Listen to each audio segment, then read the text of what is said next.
Dollar का rate क्या दोबारा ऊपर जाने वाला है? किस करेंसी में इन्वेस्ट की जाए? दिरहम, पाउंड, यूरो, रियाल और कैनेडियन डॉलर कहां तक जाएंगे? हमारे चैनल को अभी सब्सक्राइब कर लें एंड प्रेस बेल आइकॉन। अस्सलाम वालेकुम, welcome to Tasadduq Ali YouTube channel. आज मैं आपको बताऊंगा कि नेक्स्ट जो हफ्ता आने वाला है उस कारोबारी हफ्ते में डॉलर कितना ऊपर जाएगा या डाउन होगा। दिरहम, रियाल, पाउंड, यूरो, ये तमाम करेंसियां कहां तक जाएंगी और कौन सी करेंसी है ऐसी जिसमें इन्वेस्ट करके हम सेव इन्वेस्ट रख सकते हैं, यानी हमें नुकसान नहीं होगा। कुछ लोग कमेंट्स में कह रहे थे कि गोल्ड खरीदने का क्या फायदा। गोल्ड हफ्ता पहले 1,62,000 का था और आज 147 यानी 1,47,000 का हो गया है। मैं यहाँ आपको एक बड़ी अहम बात बताने जा रहा हूं कि गोल्ड कभी भी डी वैल्यू नहीं होता। गोल्ड की वैल्यू कभी भी नीचे नहीं आती। पूरी दुनिया में आप किसी भी फोरकास्टर को सुन लें, बड़े से बड़े बैंकर से मशवरा कर लें, वो आपको गोल्ड खरीदने का ही मशवरा देगा। जो दुनिया की बड़ी बड़ी मैशियतें हैं जैसे America, China, Russia, England, France, Germany, वो अपने रिजर्व्स गोल्ड में रखती हैं। उसकी बड़ी वजह यह है कि गरीब ममालिक से वो गोल्ड ले लेती हैं और उन्हें डॉलर बेचती हैं और अपने रिजर्व गोल्ड में रखते हैं। इसी वजह से उनकी मैशियत अभी तक मजबूत है। नाजरीन, मैं यहाँ आपको बताता चलूँ कि गोल्ड क्यों नीचे आया है। डॉलर की कीमत एकदम से इतनी ज़्यादा ऊपर चली गई थी क्योंकि आलमी मार्केट में डॉलर की कीमत में होता है गोल्ड, तो पाकिस्तान में जाहिर बात है कन्वर्ट करें तो वो ज़्यादा हो गया था। लेकिन ओरिजिनली गोल्ड का डॉलर से कोई इतना खास ताल्लुक नहीं है, सिर्फ इसके कि चंद माह में गोल्ड की वजह से डॉलर की कीमत ऊपर जाती है। इसके अलावा जो गोल्ड है वो अपनी खुद वैल्यू रखता है। गोल्ड आलमी मार्केट में एक अलग से उसकी कीमत है, वो बढ़ती रहती है।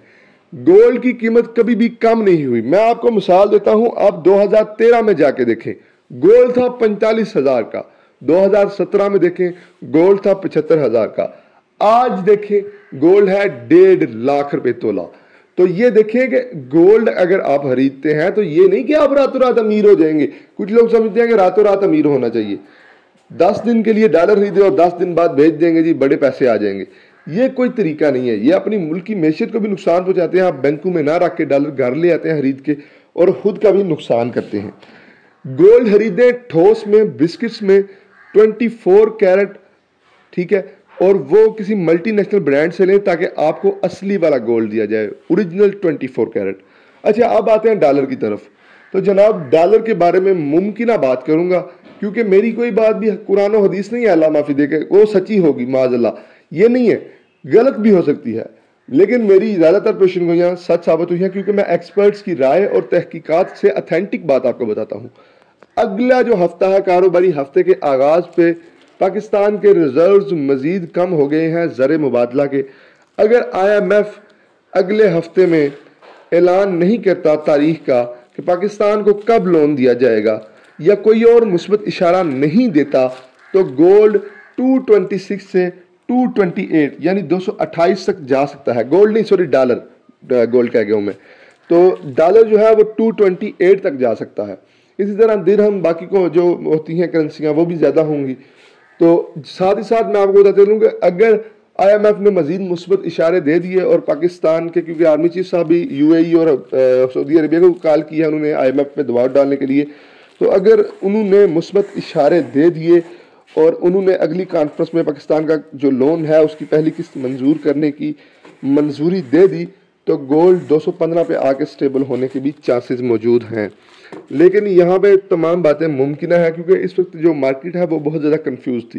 पाकिस्तान में जो सियासी बहरान था उसकी वजह से डॉलर बहुत ज़्यादा अप चला गया था। अभी डॉलर डाउन आएगा अगर IMF मुस्बत इशारे दे देता है।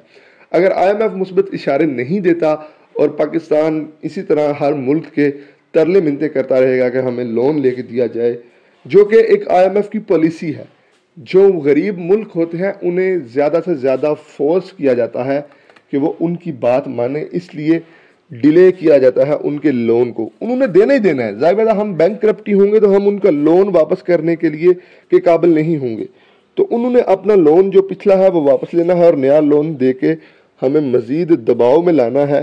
तो इसलिए वो हमें लोन देंगे ही देंगे, लेकिन वो हमारी मैशियत को इतना कमज़ोर करना चाहते हैं कि डॉलर 240 पे चला जाए और यहाँ जाकर स्टेबल किया जाए। हुकूमत ने उनकी ये शर्त मान ली थी, लेकिन कुछ वजूहात हैं जिसकी वजह से डॉलर नीचे आया। इसकी बड़ी वजह है कि डॉलर के नीचे आने की, कि डॉलर मार्केट में बहुत ज़्यादा आया है। डॉलर को लोगों ने बेचा है जिन्होंने घरों में रखा हुआ था, इस डर से कि डॉलर मज़ीद सस्ता हो जाएगा, तो इस वजह से डॉलर नीचे आया है, क्योंकि मार्केट में डॉलर काफ़ी ज़्यादा हो गया था। मैं इसलिए कहता हूँ कि अपनी मैशियत का ख्याल किया करें। आपका 1-2 लाख रुपए का फ़ायदा जो है वो मुल्क की मैशियत का बेड़ा गर्क कर सकता है।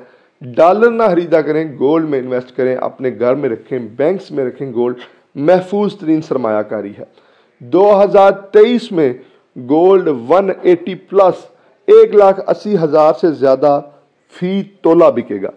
अभी से नोट कर लें। मैं इंशाल्लाह अगर ये मेरी पेशन गोई सच हुई तो मैं इस पर लाजमी वीडियो बनाऊंगा। और आपसे गुजारिश है इस चैनल को शेयर कीजिए और वीडियो को लाइक कीजिए। बहुत कम व्यूज़ आते हैं, लेकिन इंशाल्लाह उम्मीद है आस्ता आस्ता आप लोग मेरी बातों को इंशाल्लाह ध्यान से सुनेंगे। और मुझे उम्मीद है कि आपने गोल्ड के बारे में जितनी भी मेरी इन्फॉर्मेशन है उसे समझा होगा कि गोल्ड कभी भी डी वैल्यू नहीं होता। तो आप सबसे मेरी ये मुतबाना गुजारिश है, इस चैनल को सब्सक्राइब कीजिए, वीडियो को लाइक कीजिए और चैनल को शेयर भी कीजिएगा। मैं यहाँ आपको बता दूँ कि दिरहम कितना ज़्यादा होगा। दिरहम अगर इस वक्त 60 पे ट्रेड कर रहा है, अगर डॉलर 228 तक दोबारा चला जाता है तो दिरहम 62.5 के करीब ट्रेड करेगा पाकिस्तान में, यानी 62 रुपये तक पाकिस्तान में चला जाएगा। इसी तरह कैनेडियन डॉलर, यूरो, पाउंड, ये सारी जो करेंसीज हैं ये भी अपने मेयार के मुताबिक एक फार्मूला के तहत ऊपर जाएंगी।